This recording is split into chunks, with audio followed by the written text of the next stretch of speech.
வணக்கம் அன்பு ராகம் நேயர்களே. சட்டம் ஒரு வட்டம் சுந்தர் சார் அவர்கள் வந்துட்டு நிறைய விஷயங்கள் சொல்லிட்டு இருக்காங்க. இப்போ இருக்கக்கூடிய கரண்ட் சிச்சுவேஷனில் எடுத்து அதில் என்னென்ன சட்டங்கள் வந்துட்டு என்னென்ன நன்மைகள் செய்து என்னென்ன பாதகங்கள் இருக்குது அப்படின்ற விஷயங்கள் நிறைய சொல்லியிருந்தார் சுந்தர் சார். இன்றைக்கும் வந்துட்டு ஒரு டாபிக் வச்சுருக்காரு. எதை பற்றி பேசுகிறாரு நம்ம கேட்டு தெளிவுபடுத்திக்கலாம். சுந்தர் சார் அவர்களை ராகம் தொலைக்காட்சி சார்பாகவும் ராகம் நேயர்கள் சார்பாகவும் அன்புடன் வரவேற்கிறோம். வணக்கம் சார். வணக்கம் சார். இப்போ இருக்கக்கூடிய கரண்ட் சிச்சுவேஷனில் எடுத்து நீங்கள் சொல்லிட்டு இருக்கீங்க. உதாரணத்துக்கு நிர்பயா கேஸ் சொல்லியிருந்தீங்க, சிஏ பற்றி சொல்லியிருந்தீங்க, அதே மாதிரி டைவர்ஸை பற்றி போன வாரம் நீங்கள் அதை டிஸ்கஸ் பண்ணியிருந்தீங்க, டைவர்ஸில் என்னென்ன இருக்குன்னு. இப்போ சட்டம் பார்த்தீங்கன்னா நிறைய கான்ட்ரவர்சியாகவும் போயிட்டு இருக்குதுங்க சார். கான்ட்ரவர்சியான விஷயங்களும் சொல்லிட்டு இருக்கீங்க, அதே மாதிரி சட்டத்தில் இருக்கக்கூடிய நன்மை தீமைகளை பற்றியும் சொல்லிட்டு இருக்கீங்க சார். இன்றைக்கி என்ன தலைப்பை பற்றி பேசுறீங்க சார்? அது சிலப்போ நம்ம பார்த்துட்டு இருக்கிறப்போ சட்டத்தோடு நன்மைகளும் நமக்கு தினந்தோறும் தெரிகின்றன. சட்டத்தினால வர தீமைகள் நில குறைபாடுகளும் நான் அதை பற்றி சொல்லிட்டு இருந்தேன். காரணம் என்னன்னா, ஒரு சட்டம்ங்கிறது நம்ம இயற்றுறப்போ பெரும்பாலானோருக்கு அது நல்லதாக தெரியும், நிறைய பேருக்கு அது தீமையாகவும் தெரிகிறது. அதனால தான் ஒரு கன்ஃபியூஷன் வரதுனால தான் எல்லாருமே இந்த மாதிரி தகராறு ஸ்ட்ரைக்குன்னு எல்லாம் ஆகிட்டு இருக்கு. பட் எல்லாரையும் ப்ளீஸ் பண்ணுறது, எல்லாரையும் திருப்திப்படுத்துறதுங்கிறது யாராலையும் முடியாதுன்னு சொல்லி அந்த காலத்திலே சொல்லுவாங்க. அதுவும் நீதிமன்றங்கள் ஒரு நீதிபதின்னு சொன்னால் எல்லாருக்கும் பிடிச்ச மாதிரி ஒரு தீர்ப்பு கொடுக்கறது சாத்தியமே கிடையாது. ஏன்னா எப்பவும் ஒரு தீர்ப்பு கொடுத்தா ஒரு பார்ட்டி வருத்தப்படுவாங்க, இன்னொரு பார்ட்டி சந்தோஷப்படுவாங்க. நல்ல தீர்ப்பா தீய தீர்ப்பாங்கிறது தெரியாது. ஆனால் ஜென்ரலாக சட்டத்தில் சொல்கிறது என்னன்னா, சட்டம்ங்கிறது என்னன்னா மேக்சிமம் பீப்புளுக்கு maximum good. That is something which does the maximum good for the maximum people. அதாவது எவ்வளோ பேருக்கு நல்லது பண்ண முடியுமோ அவ்வளோ பேருக்கு நல்லது பண்ணினா அது ஒரு நல்ல சட்டம்னு சொல்லுவாங்க. எப்போவுமே ஒரு சில பேருக்கு அது தீமையாக தான் தெரியும். அதனால ஒரு சட்டம்ங்கிறது இல்லாமல் இருக்கணும்னு நம்ம சொல்லவும் முடியாது. அந்த விதத்தில் நம்ம பார்க்குறோன்னா டே டு டே நம்ம இப்பெல்லாம் பார்க்குறப்போ கொஞ்சம் கேப் விட்டு நம்ம அதை பண்ணதுனால ஒரே அடியாக நிறைய சிஏஏ, அந்த எலிஃபென்ட் காரிடோர், அப்புறம் இந்த வேரியஸ் டாபிக்ஸ், அது இந்த நிர்பயாவோட கேஸ், அதெல்லாம் தெரிஞ்சிட்டு இருந்தது. இப்போ அதே நம்ம பார்க்குறப்போ ஒவ்வொரு நாளும் ஒரு கான்ட்ரவர்சி நம்ம எடுக்க முடியும்னு சொல்லவும் முடியாது. பட் அதே டைமில் நம்ம பார்க்குறப்போ நிறைய நமக்கு திருப்தி தரக்கூடியதும் அதிருப்தி தரக்கூடியதும் நிறைய இருக்குது. அதில் நீங்கள் எடுத்தீங்கன்னா நம்ம முன்னால் நான் இந்த சட்டம் என்ன சொல்கிறதுங்கிறதுல தொழிலாளர்கள் சட்டங்களை பற்றி கொஞ்சம் விவரமாக நான் சொல்லியிருக்கேன்.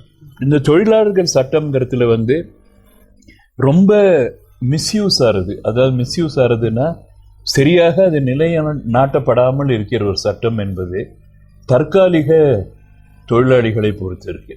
இந்த தற்காலிக தொழிலாளர்கள் கான்ட்ராக்ட் தொழிலாளர்கள்னு சொல்லி நிறைய இடத்துல எடுத்துட்டு இருக்காங்க. கான்ட்ராக்ட்னு சொன்னால் ஒரு ஒப்பந்த தொழிலாளர்கள்னு சொல்கிறாங்க. ஒப்பந்த தொழிலாளர்கள், அப்புறம் பதிலி தொழிலாளர்கள். ஒரு தொழிலாளர்கள் செட்டுக்கு குரூப்புக்கு பதிலாக இன்னொருத்தரை எடுப்பார்கள்.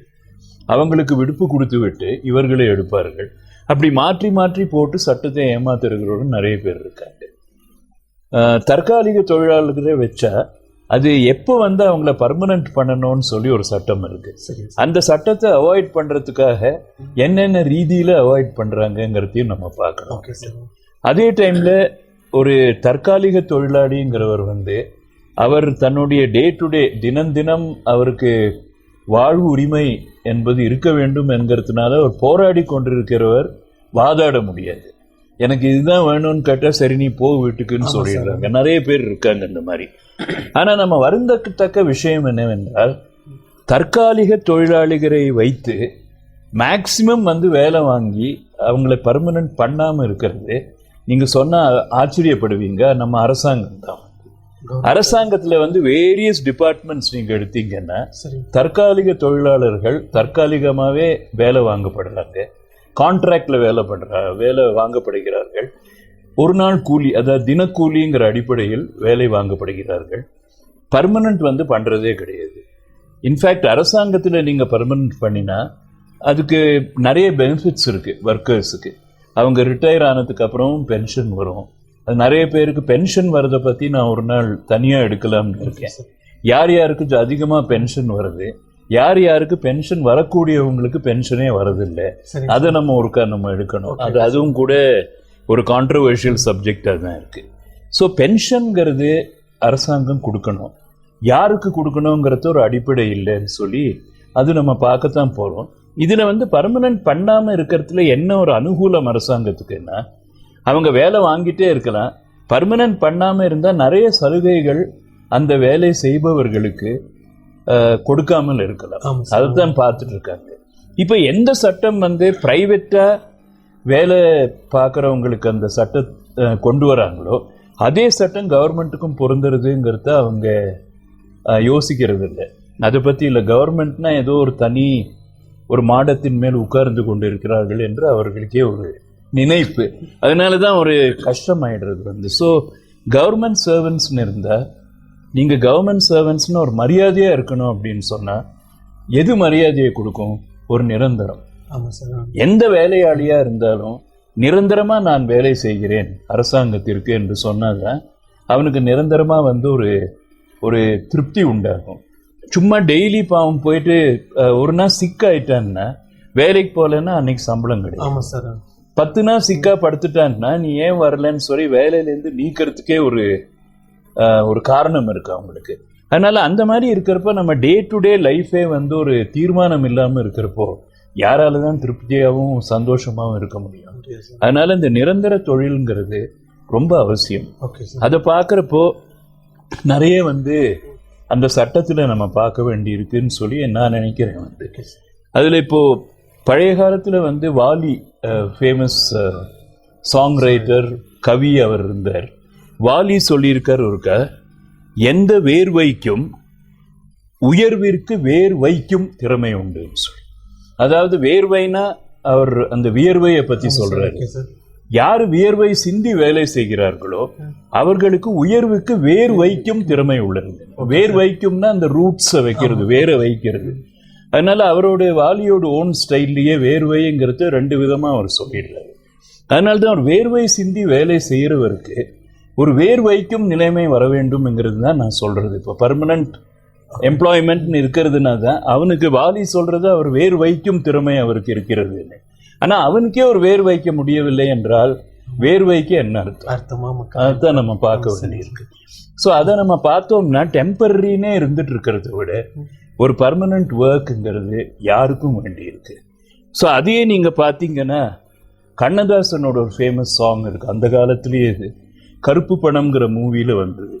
எல்லாரும் எல்லாமும் பெற வேண்டும், இங்கு இல்லாம இல்லாத நிலை வேண்டும். ஸோ கண்ணதாசனும் அவரோட ஸ்டைல்ல சொல்லியிருக்காரு, எல்லாரும் எல்லாமும் பெற வேண்டும், இங்கு இல்லாம இல்லாத நிலை வேண்டும். அதனால நம்ம அதெல்லாம் சேர்த்து பார்க்குறோம்னா ஒரு லேபர் லா, தொழிலாளர் சட்டம்ங்கிறதுக்கு அடிப்படையும் அவசியமும் என்ன? இதே தானே. எல்லாரும் எல்லாமும் பெற வேண்டும், இல்லாம இல்லாத நிலை வேண்டும்ங்கிறது தான் அரசாங்கமே செய்யலைன்னா வேற யாரும் செய்ய போறாங்க? அதை நம்ம பார்க்க வேண்டியிருக்கு. ஸோ அதுல நம்ம பார்க்கறப்பதான் இந்த 1981 Tamil Nadu industrial establishments conferment of permanent status act அப்படின்னு ஒரு ஆக்ட் கொண்டு வந்தாங்க. அது தமிழில் சொல்லணும்னா நிரந்தரப்படுத்துதல்.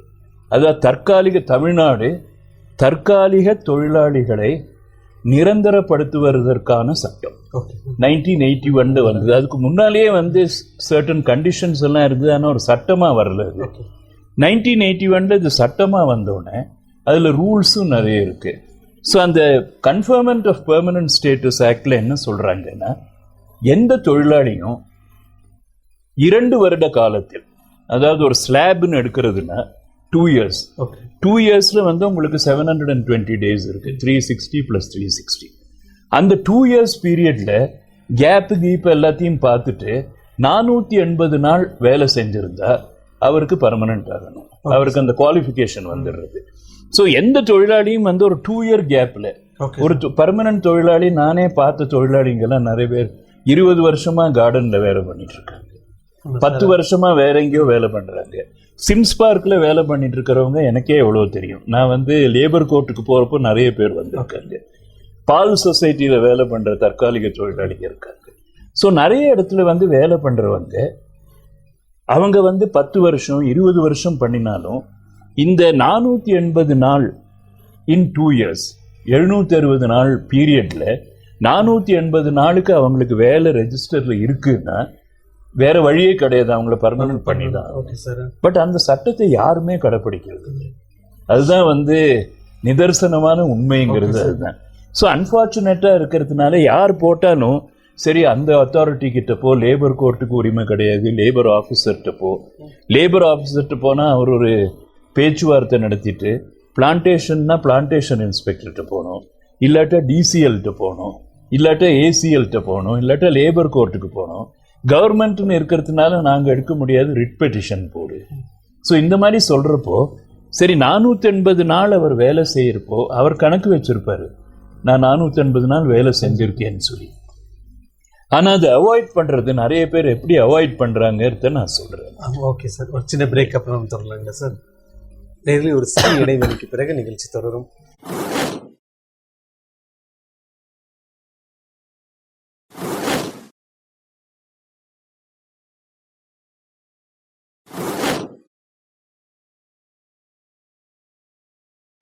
மீண்டும் இந்த நிகழ்ச்சியில் சந்திப்பதில் மகிழ்ச்சி சார். அது எப்படி அவாய்ட் பண்றாங்க அப்படின்னு பிரேக்கு முன்னாடி இதுல வந்து இந்த act conferment of permanent status ஆக்ட்ங்கிறது இது எந்தெந்த எஸ்டாப்ளிஷ்மெண்ட்டுக்கு பொருந்ததுன்னு பார்த்தீங்கன்னா அதோட டெஃபினிஷன் செக்ஷன்லேயே அது என்ன வருதுன்னா கவர்மெண்ட்டுக்கு, இண்டஸ்ட்ரிக்கு, இண்டஸ்ட்ரினா எனி பெரிய industry, factory, plantation, motor transport, அதாவது எந்த பிரைவேட்டோ கவர்மெண்ட்டோ எந்த டிரான்ஸ்போர்ட் ஆனாலும் சரி, பிடி industrial premises, then establishment, shops and கடைகள் மற்றும் நிறுவனங்கள் சட்டம்னு ஒன்று இருக்கு.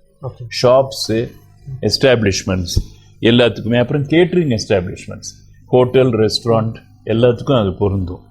அப்புறம் வேற எனி எஸ்டாப்ளிஷ்மெண்ட் கவர்மெண்ட் சொல்ற லிஸ்ட்ல இருக்கிற எஸ்டாப்ளிஷ்மெண்ட். அதனால எதையுமே விடலை இந்த சட்டம். That is A to Z. எந்த எஸ்டாப்ளிஷ்மெண்ட் நீங்க நடத்தினாலும் 50க்கு மேல தொழிலாளிகள் இருந்தார்கள் என்றால் இந்த சட்டம் பொருந்தும். அதாவது நீங்க 50க்கு கம்மியா வச்சிருந்தீங்கன்னா ஒரு சின்ன எஸ்டாப்ளிஷ்மெண்ட்னு சொல்லி அது வேற சட்டங்கள் இருக்கு. இந்த சட்டம் நீங்க பர்மனன்ட் பண்ணணுங்கிறது 50 தொழிலாளிகளாவது இருந்திருக்கணும் கடந்த 2 வருடங்கள். அதை லிஸ்ட்ல பார்ப்பாங்க. ஸோ அதுக்கு இந்த சட்டமே என்ன சொல்றதுன்னா இந்தந்த ரெஜிஸ்டர் நீங்க மெயின்டைன் பண்ணணும். எவ்வளோ ஒர்க்கர்ஸ் இருக்காங்கங்கிற ரெஜிஸ்டர், யார் யார் டெம்பரரி, யார் யார் பர்மனன்ட் பண்ணியிருக்கீங்க, எவ்வளோ வேஜஸ் கொடுத்துருக்கீங்க, டெய்லி ரோல் எல்லாம் இருக்கிற மாதிரி ரெஜிஸ்டர்ஸ் எல்லாம் மெயின்டைன் பண்ணணும். அது மெயின்டைன் பண்றாங்களா இல்லையாதுன்னு அதை பார்க்கணும். இப்போ அதுல இன்னொரு ஒரு வருந்தத்தக்க விஷயம் என்னவென்றால் கவர்மெண்ட்டு, பிரைவேட் பார்ட்டிஸ் யாரானாலும் என்ன பண்றாங்கன்னா ஆர்டிஃபிஷியல் பிரேக்ஸ்னு கொடுத்துடுறாங்க.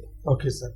அவங்க என்ன கடைப்பிடிக்கணும், நான் வந்து இப்போ முதலாளி, நீங்க தொழிலாளியா இருக்கீங்க, நீங்க 480 நாளை கடக்கக்கூடாது 2 வருஷத்துல.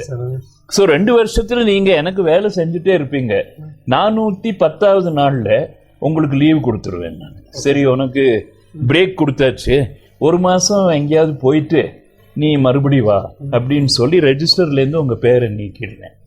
அப்புறம் நீங்க வந்த பிறகு புதுசா வந்த மாதிரி நீங்க உங்களை காட்டி மறுபடி 400 நாள் கடக்கிறது. So this is called artificial break. அதாவது செயற்கையான நிறுத்தம், வேலை நிறுத்தம். ஆனா ரெக்கார்ட்ல எப்படி இருக்குன்னா நீங்க தான் வந்து டெம்பரரி வேலை அங்க இல்லைங்கிறதுனால நான் போயிட்டு வந்துடுறேன் நீங்க விட்ட மாதிரி இருக்கும். அன்பார்ச்சுனேட்லி கவர்மெண்ட் பூரா இதுதான் செஞ்சுட்டு இருக்காங்க. அதுக்கு நான் வரேன், ஒரு தீர்ப்புக்கே நான் வரேன். ஸோ இதுல என்ன ஆயிருக்குன்னா ஆர்டிஃபிஷியல் பிரேக்ஸ் கொடுத்து இந்த 480ங்கிற ஒரு மேஜிக் ஃபிகர், அதாவது ஒரு மந்திரவாதியின் ஒரு ஃபிகர்ங்கிற மாதிரி இருக்கு, அதை தாண்டக்கூடாது. 480 வந்து தாண்டிட்டா அவன் பர்மனன்ட். ஸோ அது முடியாது. கடைசியில பாவம் 100 மீட்டர் கஷ்டப்பட்டு ஓடுறான், 99வது மீட்டர்ல அவனை எடுத்துடுறாரு. ஸோ அவன் 100 மீட்டர் எப்படி கம்ப்ளீட் பண்ணுவான்? ஸோ அதை வந்து நம்ம பார்த்துட்டே இருக்கணும். ஒர்க்கர்ஸோடு துரதிருஷ்டத்துக்கு இந்த மாதிரி தான் எல்லா இடத்துலையும் 99% ஆஃப் தி இதில் இதுதான் நடக்கிறது. கேட்டால் நாங்கள் என்ன பண்ணுறது, சீசனில் தான் வேலை பண்ண முடியும். டீ எஸ்டேட்டில் வந்து இலை பிக் பண்ணுற டைமில் தான் எங்களுக்கு ஒரு 100 பேர் எக்ஸ்ட்ரா தேவைப்படுவாங்க. எக்ஸ்ட்ரா தேவைப்படுறப்போ நாங்கள் எல்லாரும் பர்மனன்ட் பண்ண முடியுமா? நாங்கள் அப்போ தான் எடுப்போம், அப்புறம் நாங்கள் விட்டுருவோம் அவங்கள. பட் விட்டது நீ எப்போ விட்டுருக்க, கரெக்டாக 480 நாள்னு வரத்துக்கு ஒரு 20 நாள் முன்னால நீ எடுத்துருக்க. அதுதான் நிறைய இடத்துல அது நடக்கிறது. ஸோ ரெஜிஸ்டர்ஸை மேனிப்புலேட் பண்ணுறதுனால, அட்ஜஸ்ட் பண்ணுறதுனால இந்த ஒரு ஃபிகர் வந்து ரீச் பண்ணாமையே தொழிலாளிகளை வந்து தடுத்துடுறாங்க. அதுக்கப்புறம் தொழிலாளர்களை பொறுத்த வரைக்கும் நீங்கள் ஏன் சண்டை போடுறது இல்லை அப்படின்னு நம்ம கேட்க முடியாது. காரணம் என்னன்னா, தினம் வந்து அவங்க கஷ்டப்படுறாங்க. அன்னைக்கு சம்பாதிச்சதான் அவங்களுக்கு ஒலை இருக்கும் வீட்டில். அப்படி இருக்கிற நிலைமையில ஒருத்தனால ஃபைட் பண்ண முடியுமா? அதை நம்ம பார்க்க வேண்டியிருக்கு. ஃபைட் பண்ணுறதுக்குன்னு ஒரு சக்தி வேணும், ஒரு பணபலம் வேணும், ஒரு திறமை வேணும். அது இருக்கிறப்போ சரி, எனக்கு காலையிலேருந்து ராத்திரி வரை வேலை பண்ணிட்டு வந்து ரெஸ்ட் எடுக்கிறதுக்கு தான் எனக்கு டைம் இருக்குங்கிறப்போ யாராவது வந்து நான் போய் ஃபைட் பண்ணி என்னோட உரிமைகளை கிளைம் பண்ணணும் அப்படின்னு சொல்லி கேட்க முடியுமா? முடியாது. அதனால சட்டத்தின் ஹெல்ப், உதவி என்ன என்பதை பார்க்கும்போது நிறைய அத்தாரிட்டிஸ் இருக்காங்க. Labour office, TCL, ACL, labour court எல்லாமே இருக்காங்க. பட் அந்த அளவுக்கு வந்து உடனே இம்ப்ளிமெண்ட் பண்ணுறதுக்கு யார் அவ்வளோ ஸ்ட்ராங்காக வரணும்னா அரசாங்கம். ஆனால் அரசாங்கமே இப்படி பண்ணுறப்போ என்ன செய்யறது? அதை தான் நான் அன்னைக்கு யோசிச்சு பார்த்துட்டுப்போ நான் சொன்னேன், சரி சட்டத்தின் வட்டங்கள்ங்கிறப்போ மேலே போகிறது சட்டம், welfare state and welfare act, ஒருத்தர் நலனுக்காக இந்த ஆக்ட் வந்து செய்யப்படுகிறதுன்னு சொல்கிறார்கள். ஆனால் நடக்கும் டெய்லி நடப்புல பார்த்தீங்கன்னா கீழே வந்துருக்கோம். அதனால வட்டத்தோடு கீழே வந்திருக்கோம் நம்ம. ஸோ அதை வந்து எப்படி நிவர்த்தி செய்யறது அப்படிங்கிறதுக்கு ரொம்ப யோசிக்கணும். இது வந்து போருமா, இதுக்கு ஸ்ட்ராங்காக வந்து வைக்க வேண்டாமா? அந்த 480 நாளுங்கிறது எடுத்துட்டு நீங்க கம்மியா பண்ணாலும் இதே தான் ஃபாலோ பண்ணுங்க. அதாவது அந்த 100 மீட்டர்ஸ் ஓட்டம் இருக்கு இல்லையா, அதை முடிக்க கூடாது. 80 மீட்டர்ஸ்ல எடுத்துடணும் உங்களை. அப்போனா 100 மீட்டர்ஸ் நீங்க முடிக்கவே மாட்டீங்க, ஜென்மத்துல முடிக்க மாட்டீங்க. ஸோ தட் இஸ் ஹவு 20 வருஷம் 30 வருஷம் அப்படின்னு சொல்லி டெம்பரரியாவே வேலை பண்ணிட்டு இருக்காங்க. அதை எடுக்கிறதுக்கு வந்து என்ன ஒரு பர்மனன்ட் சொல்யூஷன் அப்படின்னு சொல்லி யாரு, நம்ம லீடர்ஸ் தான் பார்க்கணும். லீடர்ஸ், சட்ட நிபுணர்கள் அப்படின்னு சொல்லி கவர்மெண்ட்ல இருக்கிறவங்க தான் பார்க்கணும். அப்படி இருந்தால் தான் முடியும். அது இப்போ நிறைய யூனியன்ஸ், லேபரர்ஸ் எல்லாருமே ஃபைட் பண்ணி பார்க்குறாங்க இதுக்கு. ஆனால் என்னோட எக்ஸ்பீரியன்ஸை பொறுத்த வரைக்கும் பர்மனன்ட் பண்ணணுங்கிற கேஸில் ஜெயிச்சவங்க ரொம்ப கம்மி. ஸோ அது நீங்கள் பார்த்தீங்கன்னா இது என்ன ரெக்கார்ட்ஸ் வந்து அவங்க தான் ப்ரூவ் பண்ணணும். மேனேஜ்மெண்டோட ரெக்கார்ட்ஸை பார்த்தா கரெக்டாக அந்த 100 மீட்டர்ஸை கம்ப்ளீட் பண்ணுறது இது ரொம்ப ஈஸியாக இதை அவாய்ட் பண்ணிடலாம் அப்படின்னு சொல்கிறேன். அதனால தான் அதை பார்த்துட்டு நான் சொன்னப்போ இதை கொஞ்சம் டெஃபினட்டாக பண்ணணும் அப்படின்னு இருக்கு. இன்னொரு இது என்னன்னா, இதில் 50 பேருங்கிற இது இருக்கு இல்லையா, அதுலேயும் ஜக்லிங் பண்ணலாம். எனக்கு 50 பேர் இந்த வருஷத்துல இருக்கலை, அதனால சட்டம் எனக்கு பொருந்தாது. அப்புறம் அதை ரெக்கார்டில் காட்ட மாட்டாங்க. அப்புறம் இந்த 3500 ரூபாய், முதல்ல 1000 இருந்தது, 2500 இப்போ 3000 ஆயிருக்கு. 3000 ரூபாய்க்கு ஜாஸ்தி வாங்குற ஒர்க்கர்ஸ்க்கு இது பொருந்தது. ஸோ அவனுக்கு 3000 ரூபாய்க்கு மேலே கொடுக்கணும்னு ஒரு ரெக்கார்ட் கிரியேட் பண்ணிடுறாங்க. ஸோ அந்த சட்டம் அதுக்கு பொருந்தது. ஸோ அதை பார்க்குறப்போ எப்படி அதை நிவர்த்தி பண்ணுறதுங்கிறது தான் நமக்கு நெக்ஸ்ட் ஸ்டெப் பார்க்கணும். Okay sir. சார் பார்க்குற சின்ன பிரேக் அப்புறம் சார்.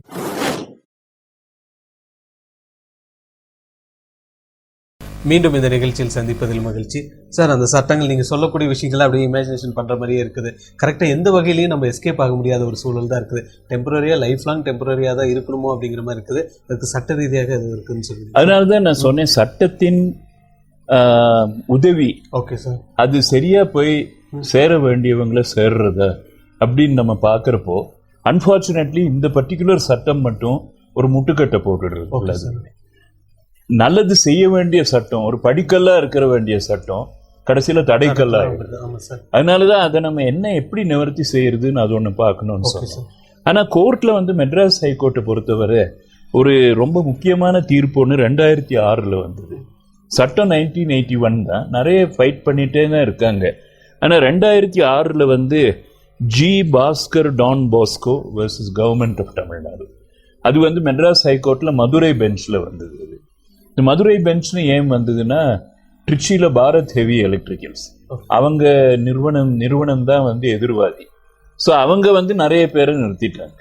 ஸோ இந்த மாதிரி இப்படி ஃபாலோ பண்ணாங்களோ இல்லாட்டா இது பண்ணாங்களோ நிறைய பேரை நிறுத்தினதுனால பேட்சா வந்து நிறைய பேர் வந்து ரிட் பெட்டிஷன் போட்டாங்க மெட்ராஸ்ல.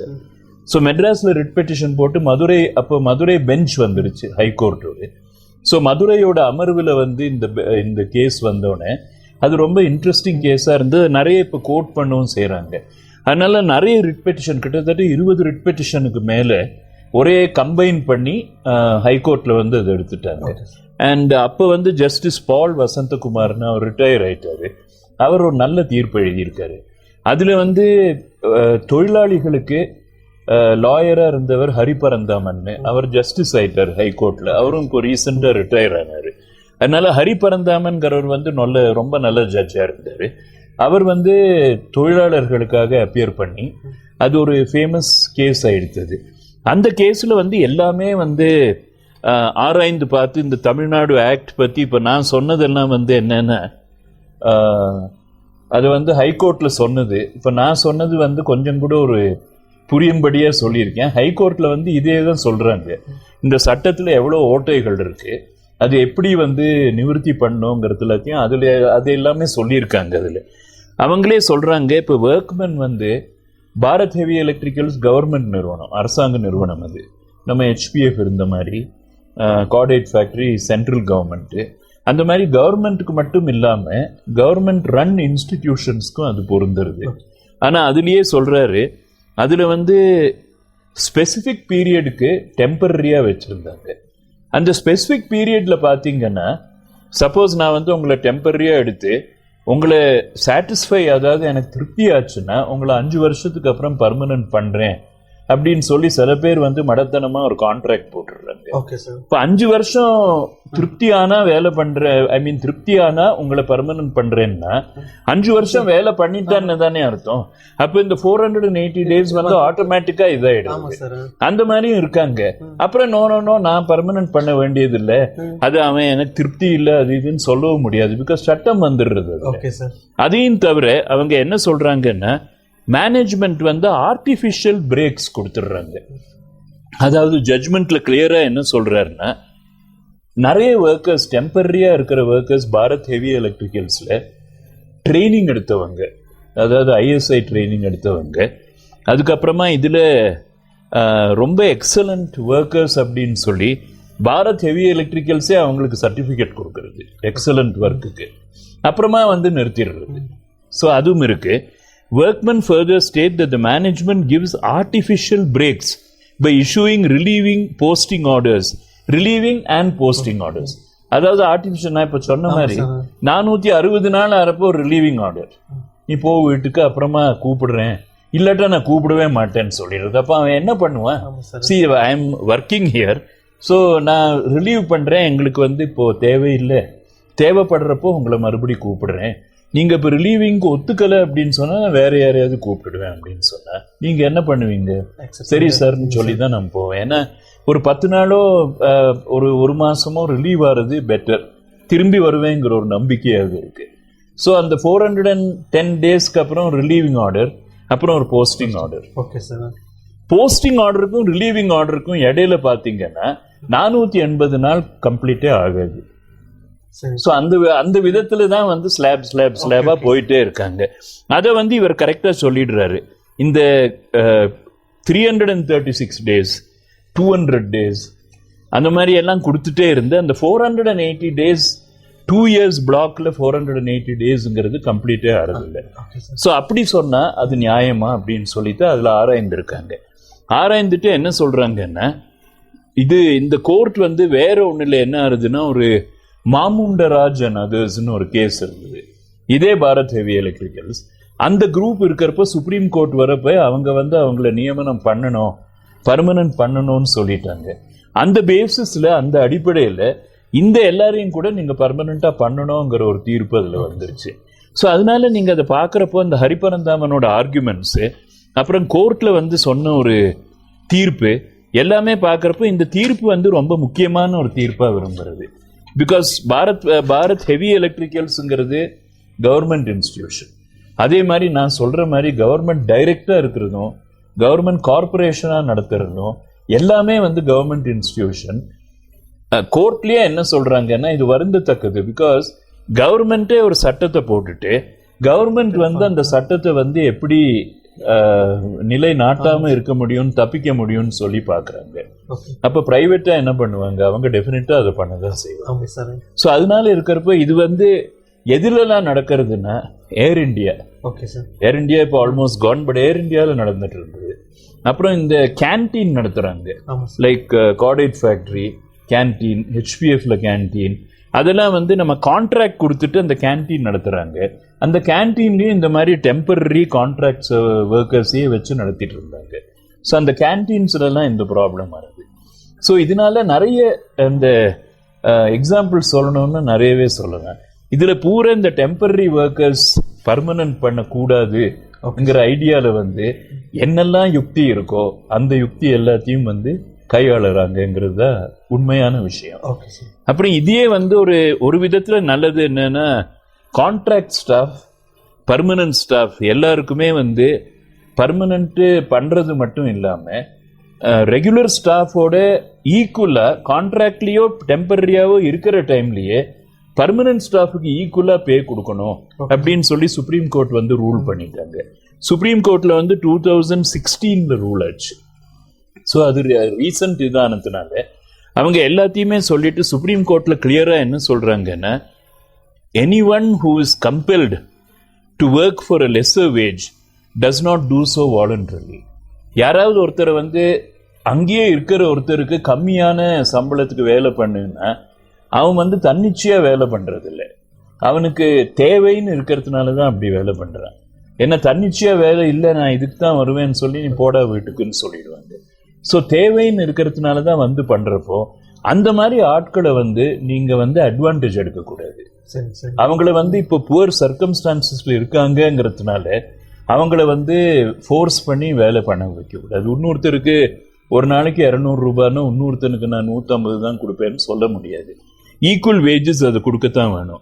அது மட்டும் என்ன சொல்றான்னா, he does so to provide food and shelter to his family at the cost of his self-respect and dignity, of his self-worth at the cost of his dignity. For he knows that his dependents would be helped immensely if he would lose immensely if he does not accept the lesser wage. So இப்போ supreme கோர்ட்ல இந்த இங்கிலீஷ்ல என்ன சொல்றாங்கன்னா, அவனோட தன்மானம், அவனோட dignity, அவனோட இது எல்லாத்தையுமே விட்டு கொடுத்து அவன் லெஸர் வேஜுக்கு எதுக்காக வரான் அப்படின்னு சொன்னா, ஏன்னா அவனை நம்பி வீட்டுல இருக்கிறவங்க சஃபர் பண்ணக்கூடாதுங்கிறதுனாலதான். வேற யாரும் வேற இல்லை, அவன் ஒருத்தன் தான் வந்து ஏர்னிங் மெம்பர். அதனால வந்து அவன் வாலண்டரியா எஸ்னு சந்தோஷமா வந்து வேலை பண்றான்னு நம்ம சொல்ல முடியாது. அவனுக்கும் வந்து மற்றவங்களோட ஈக்குவலா ஒரு வேலை நம்ம செஞ்சு கொடுத்து ஒரு வேஜஸ் செஞ்சு கொடுக்கறது கவர்மெண்டோட டியூட்டின்னு சொல்லி இந்த ரூல் பண்ணியிருக்காங்க. ஸோ சுப்ரீம் கோர்ட்ல இது நல்லது பண்ணியிருக்காங்க. ஆனா எப்ப நல்லது பண்றாங்க, சட்டம்ங்கிறது எவ்வளவோ வருஷமா இருக்கு, கோர்ட் சொல்லதுக்கு அப்புறம் தான் இந்த நன்மையே ஏற்படுறது. ஸோ எவ்வளவு தரம் வந்து எவ்வளவு பேர் எவ்வளவு தரம் கோர்ட்டுக்கு போக முடியும் அதையும் நம்ம பார்த்துட்டு இருக்கோம். அதனாலதான் சட்டத்தின் வட்டங்கள்ங்கிறப்போ ஒரு சட்டத்தை நிலைநாட்டுறதுக்கு தான் அரசாங்கம் இருக்கு. நிலைநாட்டவில்லை என்றால் தான் கோர்ட்டுக்கு நம்ம போனோம். பட் அரசாங்கத்துக்கு மேலேயே நம்ம கோர்ட்டுக்கு போடுறதுன்னா அதுல என்ன அர்த்தம் இருக்கு, அதுதான் நான் இன்னைக்கு சொல்லணும்னு சொல்லி பார்த்தேன். Okay sir. சார் இப்போ அந்த சட்டத்துல இருக்கக்கூடிய இந்த எம்ப்ளாயிஸ் இது பிரைவேட்ல இருக்கவங்களுக்கு அது பொருந்துங்களா சார்? நேச்சுரலி பிரைவேட்டுக்கு டெஃபினட்டா பொருந்துருது. பிரைவேட் மட்டும் இல்லாம அரசாங்கத்துக்கும் பொருந்துங்கிற ஐடியால தான் நான் சொன்னேன். Okay sir. பிரைவேட்டும் இதே மாதிரி தான் செய்யறாங்க. இப்ப அரசாங்கம் செய்யறாங்கன்னா நாங்க ஏன் செய்யக்கூடாது? Okay sir. பட் நீங்க பிரைவேட்ல பாத்தீங்கன்னா பிரைவேட்ல வந்து பெர்மனண்டா பண்ணினா கூட அவங்க ரிட்டையர்மெண்ட்டுக்கு அப்புறம் அரசாங்கத்துல இருக்கிற அவ்வளவு பெனிஃபிட்ஸ் அவங்களுக்கு வருது. அரசாங்கத்துல இருக்கிறவங்களுக்கு பென்ஷன் இது எல்லாமே ஒரு பர்மனன்ஸ்ங்கிறது ஒரு நிரந்தர ஒரு ஊதியம் வருது அப்படிங்கிற ஒரு திருப்தி அவங்களுக்கு இருக்கு. பிரைவேட்ல இருக்கிறப்போ அவங்களுக்கு ஈஸியா டிஸ்மிஸ் பண்ணலாம், ஈஸியா பென்ஷன் இல்லாம பண்ணலாம், சோ மெனி திங்ஸ் அது. பட் அரசாங்க வேலை அப்படின்னு சொன்னா அது முடியாது. அதனாலதான் சார் இப்போ அரசாங்கத்தில் இருக்கக்கூடிய அந்த பெனிஃபிட்ஸ்லாம் வந்துட்டு பிரைவேட்ல பெர்மனன்ட் பண்ணா அது பெனிஃபிட்ஸ்லாம் உங்களுக்கு கிடைக்கும். பெனிஃபிட் டெஃபினெட்லி, பிகாஸ் பிரைவேட்ல எவ்வளவு ஸ்கேல் கொடுக்குறாங்கன்னு பார்க்கணும். பிகாஸ் அரசாங்கத்தோட ஸ்கேல் பிரைவேட்டோட ஸ்கேலுக்கு பொறுத்தாது. மினிமம் வேஜஸ் இருந்தா போறோம்.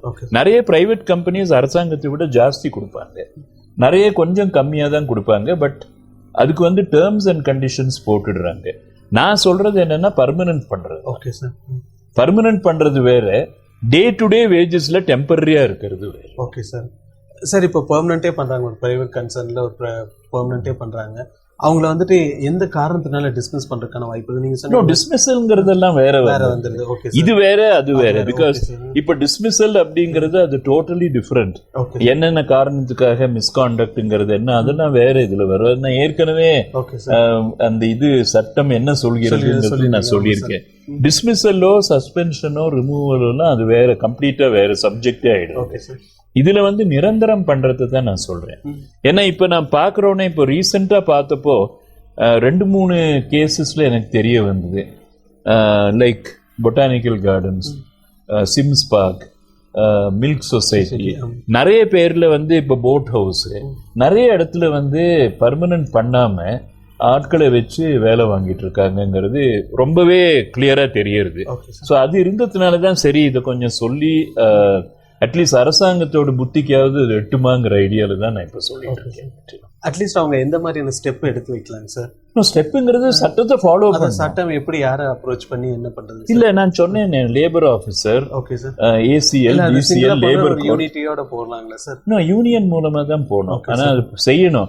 நான் என்ன சொல்றேன்னா, இப்போ என்னோட ஐடியா என்னன்னா ஃபைட் பண்றது இல்ல, இம்ப்ளிமெண்ட் எப்படின்னு இம்ப்ளிமெண்ட் பண்றது. அரசாங்கமே இம்ப்ளிமெண்ட் பண்ணல அப்படின்னு சொன்னா தனியார் எவ்வளவு தூரத்துக்கு செய்ய போறாங்க? என்னோட வேண்டுகோளே என்னன்னா, இப்ப நான் ஏன் இதை சொல்றேன்னா, அரசாங்கம் ஒரு சட்டம் என்பதை இயற்றினார்கள் என்றால் யாரு முதல்ல அதை கடைபிடிக்கணும்? அரசாங்கம் தான் கடைபிடிக்கணும். அதுதான் நான் கொஞ்சம் எம்பசைஸ் பண்ணி சொல்லணும் அப்படின்னு. ஓகே சார், ரொம்ப அருமையா இருந்துச்சு சார். தெரியாத விஷயங்களா தெரிஞ்சுட்டோம் சார். இந்த நிகழ்ச்சியில் வந்து ரொம்ப நன்றி சார். நன்றி, வணக்கம் சார். தேங்க்யூ. சுந்தர் சார் அவர்கள் வந்துட்டு இன்னைக்கு எப்படி பெர்மனன்ட் பண்ணும் அப்படின்னு சொல்லியிருந்தாங்க. நிறைய விஷயங்கள் புரியாமே இருந்தது. பட் இந்த நிகழ்ச்சி வாயில சார் சொல்லக்கூடிய அத்தனை பாயிண்ட்ஸுமே வந்துட்டு மைண்டில் அப்படியே போயிட்டே இருந்துச்சு. அவர் சொல்லக்கூடிய விஷயங்களை எப்படியெல்லாம் இம்ப்ளிமெண்ட் பண்ணலாம், எப்படி பெர்மனன்ட் பண்ணலாம் அப்படின்னு. 480 days அந்த ஸ்லாப் வச்சுருக்காங்க, அதுக்கு தகுந்த மாதிரி எப்படியெல்லாம் அந்த சட்டத்திலேருந்து வளைக்க முடியும் அப்படின்ற விஷயங்களும் சொல்லியிருந்தார் சுந்தர் சார் அவர்கள். அவர்களுக்கு ராகம் தொலைக்காட்சி சார்பாக, ராகம் நேயர்கள் சார்பாக சுந்தர் சார் அவர்களுக்கு இன்னொரு முறை நன்றி தெரிவிச்சுக்கிறோம். நன்றி, வணக்கம் சார். வணக்கம். நேரில் இதே போல இன்னொரு நிகழ்ச்சி உங்களை வந்து சந்திக்கும் வரை வணக்கத்துடன் விடைபெறுவது ஸ்டீஃபன். நன்றி, வணக்கம்.